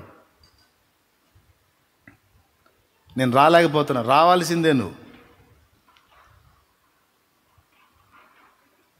నా వల్ల కాబట్టి నువ్వే చేయాలా, నువ్వే పోరాడాలి, రా. కావాలంటే బలాన్ని ఇస్తా, శక్తిని ఇస్తా, యుద్ధం మాత్రం నువ్వే చేయాలి.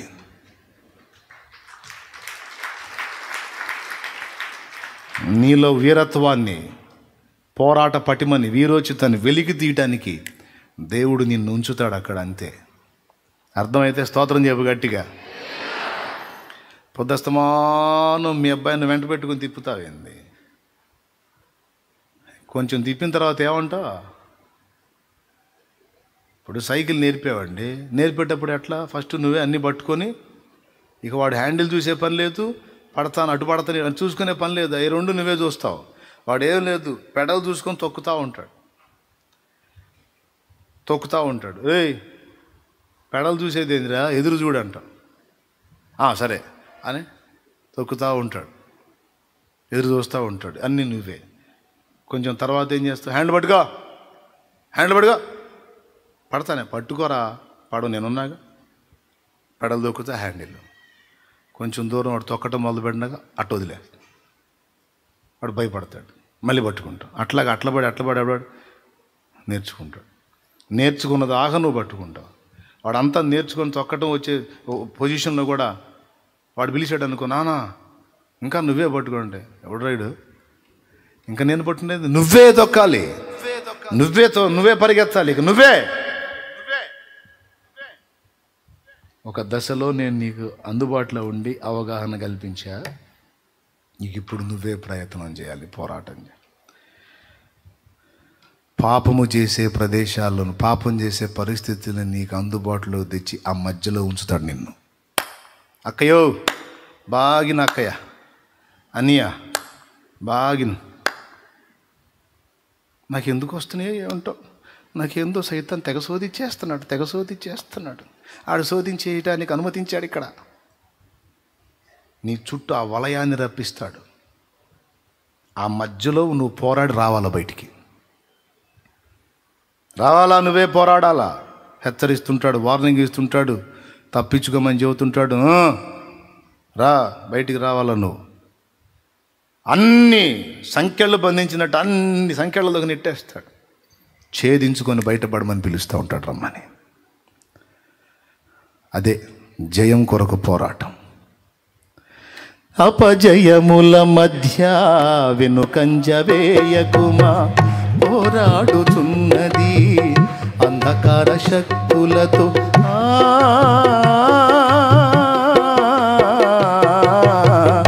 అపజయముల మధ్య వెనుకంజ వేయకుమా, పోరాడుతున్నది అంధకార శక్తులతో. దేవుడిచ్చు సర్వాంగ కవచమును ధరించుకొని, ధూపార్తి చేబూని స్తుతియాగము చేయుచు, జయమే ఊపిరిగా గురి యొద్దకే సాగిపో.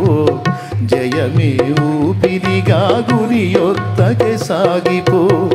ప్రాణమా నాలో తొందర పడకుమా, ప్రాణమా నాలో తొందర పడకుమా. ఎందుకింక కన్నీరు, ఎందుక వేదన, నీ దుఃఖ దినములని సమాప్తమైనవని తెలుసుకొనిస్తమా, యేసయ్య మాటిది. హల్లెలూయా. ఆకర్షణలు కావచ్చు, పాప ఇచ్చలు కావచ్చు, భోగేచ్ఛలు కావచ్చు, లోకాపేక్షలు కావచ్చు, ప్రతికూలతలు కావచ్చు, సమస్యలు కావచ్చు, ఒక సుడిలోకి నెట్టబడ్డట్టుగా ఆటిల్లో పడితేనే అసలు నీలో ఉన్నది ఏందో బయటకు వచ్చింది. అది బయటికి నీలో ఉన్న సత్తువ శక్తి దేవుడిచ్చింది ఏముందో అది నీలోంచి వ్యక్తపరచబడాలంటే వాటి మధ్యలో నలిగినప్పుడే వ్యక్తం అవుతుంది. అర్థం కాదు చాలామంది, ఎందుకు ఇట్లా అవుతుంది అని. ఆ చట్రంలో ఉంచబడ్డావు నువ్వు, గమనిస్తున్నాడు.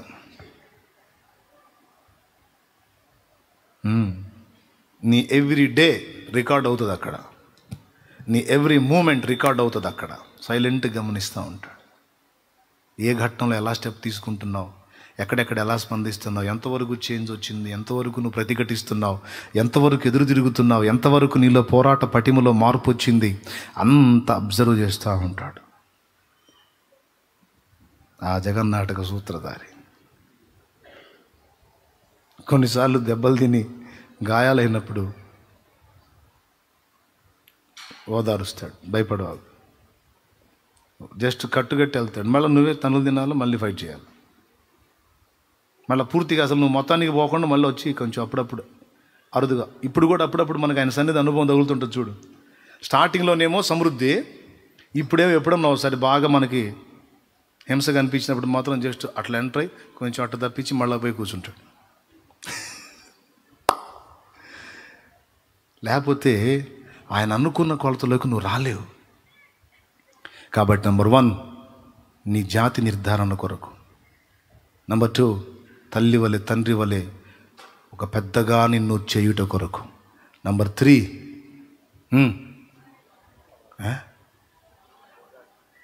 నీలో ఉన్న పోరాట పటిమ, నీలో ఉన్న పోరాట పటిమను, శక్తిని వెలికి తీయుట కొరకు, నీలో ఆయన ఇచ్చిన సామర్థ్యాలను వెలికి తీయుట కొరకు, 4వది నీలో విశ్వాసము వ్యక్తపరచుట కొరకు.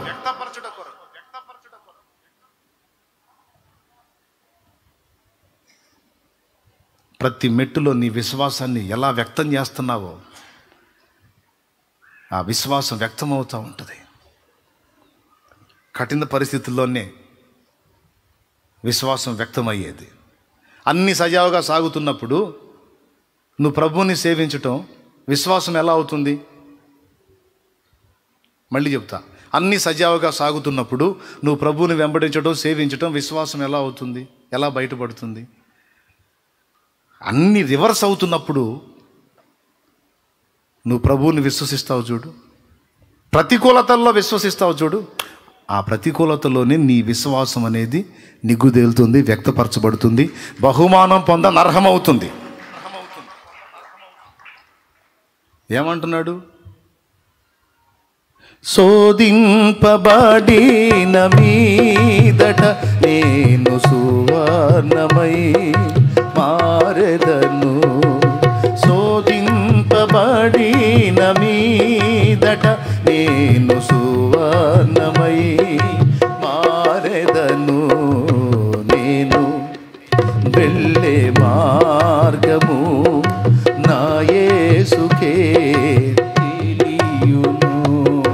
నేను వెళ్ళే మార్గము నా యేసుకే తెలియును. స్తోత్రం. నా కుమారుణ్ణి అంత కఠినమైన పరీక్షలో ఉంచాను నేను, అంత కఠినమైన చేదైన పరీక్షలో ఉంచాను నా కుమారుణ్ణి. దూతలారా, అనుకూలంగా ఉన్నప్పుడు అతను నాకు విశ్వాసం చూపుట కాదు, ప్రతికూలతలలో ఉండి కూడా నన్ను విశ్వసించాడు. ఇప్పుడు చెప్పండి, అతను బహుమానానికి పాత్రుడా కాదా అని అడుగుతాడు. ప్రతికూలతలలో, కఠిన పరిస్థితులలో, తను ఊహించని చేదైన అనుభవాల్లోకి నెట్టేశా నా కుమార్తెని. అయినా నన్ను హత్తుకుంది నా బిడ్డ. హల్లెలూయా. అయినా నన్ను పెనవేసుకుంది నా కుమారి. దూతలారా చెప్పండి, నా బిడ్డ విశ్వాసాన్ని బట్టి ఇప్పుడు బహుమానానికి పాత్రురాలు కాదా? అవును తండ్రి, ఆమె బహుమానానికి పాత్రురాలు.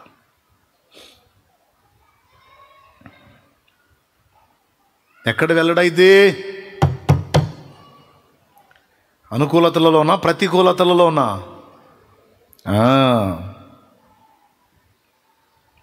దేవునికి మహిమ. మరి ఇప్పుడు ఆ విశ్వాసం వెల్లడయి నువ్వు బహుమతి పొందాలంటే ఎందులో నెట్టాలా, ఎందులో తేలాల రంగు? అది అందుకు ఒక దశలోనేమో నీకు అందుతాడు, మరో దశలోనేమో నువ్వే పోరాడంటాడు. ప్రార్థన చేస్తున్నా, నువ్వు పోరాడమని చెయ్యి ప్రభువా. ప్రార్థన చేస్తున్నా, నువ్వే పోరాడు ప్రభువా.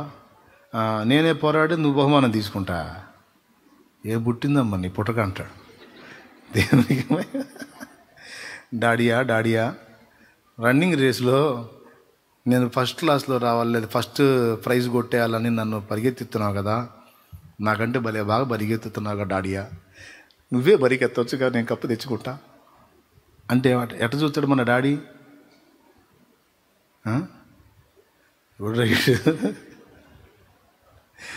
నేను నీకు అనుభవాలు నేర్పుతా, అక్కడ రన్నింగ్ పోటీలో నేను నీకుండను, ప్రత్యర్థులే ఉంటారు. హలో, నేర్చుకునే ట్రైనింగ్లో మాత్రమే నేను నీకు తోడుంటా. రంగంలోకి దిగిన తర్వాత ప్రత్యర్థులే ఉంటారు, నేను ఉండనురా, నేను పక్క నుండి చూడటమే. అక్కడక్కడ రేబాయ్ శబ్బాష్ చలో పరిగెత్తు అని చెప్పటమే మన పని. పరిగెత్తి పరిగెత్తి ముందుకు పడతావో వెనక్కి పడతావో, ఏమవుతావో, గెలుస్తావో ఓడిపోతావో చూస్తా ఉంటా, ప్రోత్సహిస్తా, అవసరమైతే చేతులుపుతా. అంతేగాని నేను లోపలికి వచ్చి నువ్వు పక్కకు పోరా నేను పరిగెత్తుతాను అనేది లే. నేను పరిగెత్తితే నువ్వు బహుమానం తెచ్చేది ఏంద్రా? నువ్వే పరిగెత్తాలి, నువ్వే పోరాడాలి. ఆ అవగాహన కల్పించేంత వరకు నేను నీతో ఉంటా. తర్వాత నీ ప్రత్యర్థుల మధ్యలోకి దించుతా నిన్ను. ఇప్పుడు నీ ప్రత్యర్థులు ఎవరు? లోకాశలు, శరీరాశ, నేత్రాశ, జీవపు డంబం, భోగేచ్ఛలు, కామేచ్ఛలు, పాపేచ్ఛలు, ప్రలోభాలు, అన్నీ అగచాట్లు, హింసలు, నిందలు, అవమానాలు, వ్యతిరేకతలు, ప్రతికూలతలు. నీ ప్రత్యర్థులు దయ్యాలు, దురాత్మలు, దుష్టశక్తులు, నీ ప్రత్యర్థులు. వీటన్నిటి మధ్యలో పెడతా నిన్ను. అర్థమైతే గట్టిగా స్తోత్రం చెప్పు, అర్థం కాకపోయినా చెప్పు.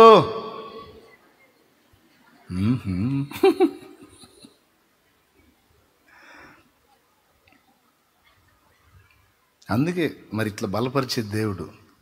అట్లా ఉన్నావు నువ్వు, నేను ఎక్కడికి పోవాలా, నేను ఎక్కడే ఉన్నా. పరిగెత్తేవాడు ఏమనాలా? గురి వైపు చూసి పరిగెత్తాల. డాడీ ఎక్కడికి పోవాలా? డాడీ మన పక్కనే ఉంటాడు. ఈ గట్టు ఉంటాయి, తాళ్ళు గట్టు ఉంటాయి. అయ్యా ఏం గట్టు ఉంటాయి? రోపు గట్టు ఉంటుంది కదా. ఎందుకు లేయ్యా? తాడు గట్టు ఉంటుంది. అటు తాళ్ళు ఇటు తాళ్ళు మధ్యలో వీళ్ళు పరిగెత్తాలి. తాడుకు వెలపడ తింటుంటాడు. ఈరోజు నిన్ను నన్ను అలా మన పాస్టర్లను కూడా ఇప్పుడు అంతే వదిలే నేను. విజయన్న ఉంది ఇంకా, స్తోత్రం. మెలకుగుండు అన్న, మెలకుగుండు. అందరూ ఉండండి. ఒక్కొక్కరిని రంగంలో దించి అట్నే వదులుతా ఉన్నా నేను కూడా. స్తోత్రం, హల్లెలూయా. ఇప్పుడు శ్యామను ఉన్నాడు రెక్క కింద, రేపు శ్యామను కూడా వదులుతా. పరిగెత్తాలి, అందరూ పరిగెత్తాలి, నిగ్గు తేలాలి. తండ్రులు కావాలి, తల్లులు కావాలి, నాయకులు కావాలి, విశ్వాస వీరులు కావాలి, బహుమానం పొందాలి, జాతి నిరూపణ జరగాలి.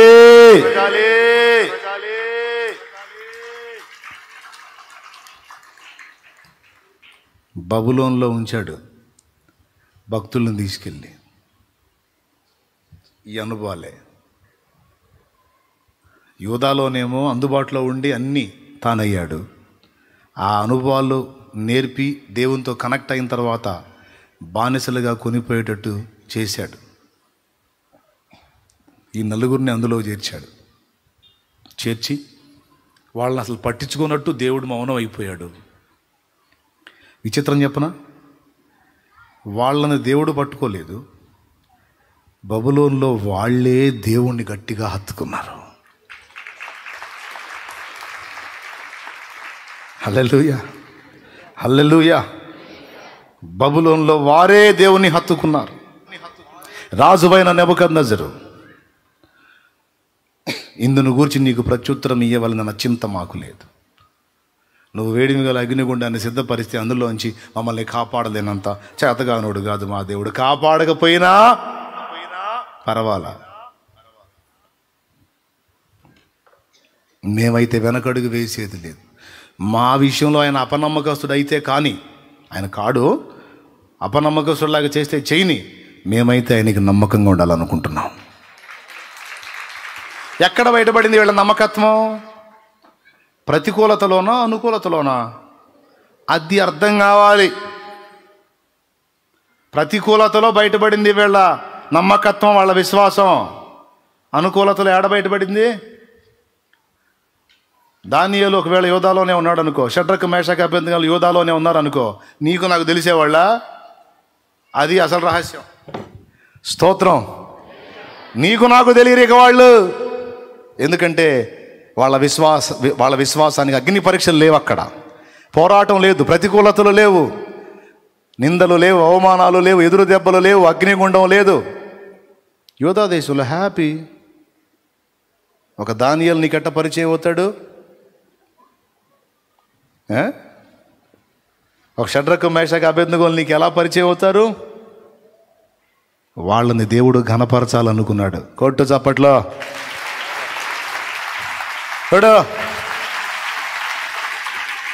వాళ్ళని దేవుడు ఘనపరచాలనుకున్నాడు. రాబోతున్న తరాలలో అనేకులకు మాదిరిగా వాళ్ళని చేయాలనుకున్నాడు.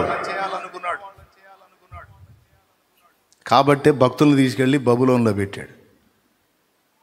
స్టార్టింగ్ ఏమని మనం ఎత్తుకున్నాం? భక్తులకు బబులోను అవసరమా? భక్తులు బబులోనికి ఎందుకు? అది ఎందుకంటే ఇందుకు. మీరే ఆలోచించుకోండి. ఈ నలుగురు అక్కడికి వెళ్ళకపోతే మనకు తెలిసేవారా? వాళ్ళ నుండి పాఠాలు ఏమన్నా మనం పొందేవాళ్ళమా? వాళ్ళు మనకు తెలియాలంటే యోధాలో ఉంటే తెలియరు. సో వాళ్ళని ఎందుకు తెలిసి బానిసలుగా ఇబ్బందులకు, నిందలకు, అవమానాలకు, అగ్నికి అప్పచెప్పాడు? శ్రమలకి. వాళ్ళని ఆయన ఘనపరచాలనుకున్నాడు. వారి విశ్వాసాన్ని, వారి నమ్మకత్వాన్ని, వారి క్రమాన్ని. ఎంత ప్రేమ దేవుడంటే! రాజా, నువ్వు సింహాల బోన్లో వేస్తే సావనైనా సస్తా, నా దేవునితో మాట్లాడటం మానుకో అనే మాట నువ్వు అంటే నేను ఊరుకోను. నా దేవునితో మాట్లాడకుండా ఒక పూట గడపటం కంటే చావే నయం. క్షణమైన నీ నామం మరువకుంటిని, మరణమైన మధురముగా ఎంచుకుంటిని. తండ్రి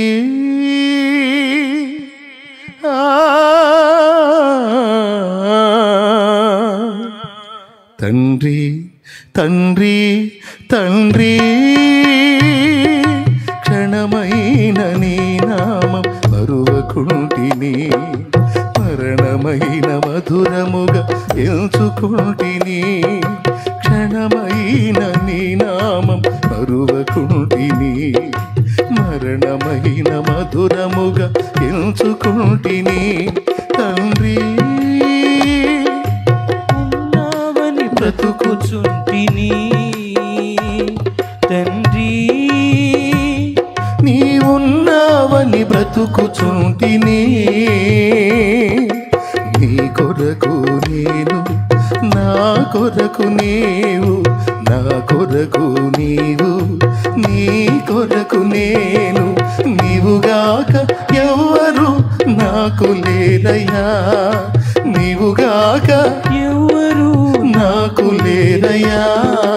నీవే నీవే నా ప్రాణము, నీవే నీవే నా సర్వము. నా ప్రాణ ప్రియుడా నా యేసయ్యా, నన్ను గన్న తండ్రి నా యేసయ్యా. పూజింతును ఓ పూజార్హుడా, భజింతును ఓ భవదీయుడా. నీవుగాక ఎవరు నాకు లేరయ్యా, నీవుగాక ఎవరు నాకు లేరయ్యా.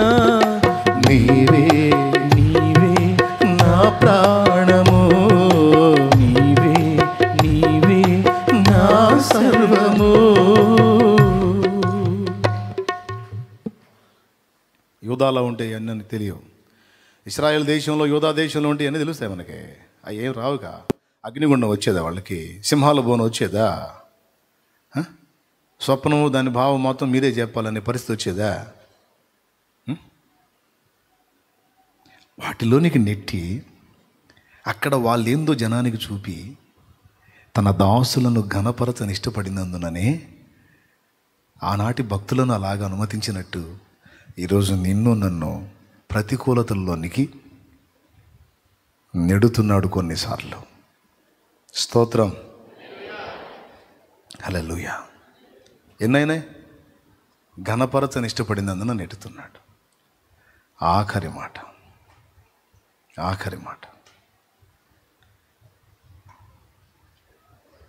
మనల్ని అలా నెట్టివేసి ఆయన కొరకు మనకెంత ఆకలి ఉందో పరీక్షించుకుంటాడు.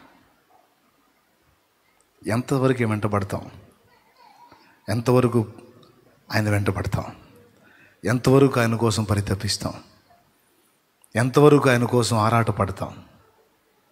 సైలెంట్గా అబ్జర్వ్ చేస్తుంటాడు. తన భక్తుల్లో ఇదంతా వెతుక్కుంటాడండి దేవుడు. హల్లెలూయా. జాతి లక్షణాన్ని రుజువు చేయటానికి, తల్లి వలె తండ్రి వలె మనల్ని పెద్దలుగా చేయటానికి. మూడోది, మనలో ఉన్నటువంటి పోరాట పటిమను చూడటానికి, మన విశ్వాసాన్ని వ్యక్తపరిచే అవకాశాన్ని మనకి ఇవ్వడానికి, బహుమతి మనకు అందజేయడానికి, ఘనపరచడానికి. రెండవది, ఆయన కొరకు మన హృదయంలో ఎంత ఆరాటం ఉందో, ఆసక్తి ఉందో, మమత ఉందో, ప్రేమ ఉందో తెలుసుకోవటానికి. ఇప్పుడు దానియేలును చూసి ఎంత మురిసిపోయి ఉంటాడండి దేవుడు. లాస్ట్ మాట, ఎంత ఆనందపడి ఉంటాడు. షడ్రకు మేషకు అబేద్నెగోలను బట్టి ఎంత మురిసిపోయి ఉంటాడు. నువ్వు అగ్నిగుండంలో వేసి మేము సాగుకు భయపడతాం అనుకున్నాను, సస్తం అవసరమైతే. కానీ మా దేవుడు వద్దన్న పని మాత్రం, భూమి ఆకాశాల సృష్టికర్త, సైన్యములకు అధిపత్యగా యెహోవాకు మాత్రమే మేము సాష్టాంగపడతాం, సాగిలపడతాం. ఇక ఏ దానికి మేము సాష్టాంగపడం, సాగిలపడం. ఈ మోకాలంటూ వంగితే ఆయన ముందే వంగాలి. అది ఒక యూదుడి రోషం. ఈ మోకాలంటూ సాష్టాంగ పడితే, ఈ మోకాలంటూ వంగితే అది నా ప్రభువుకి మొక్కటానికి మాత్రమే.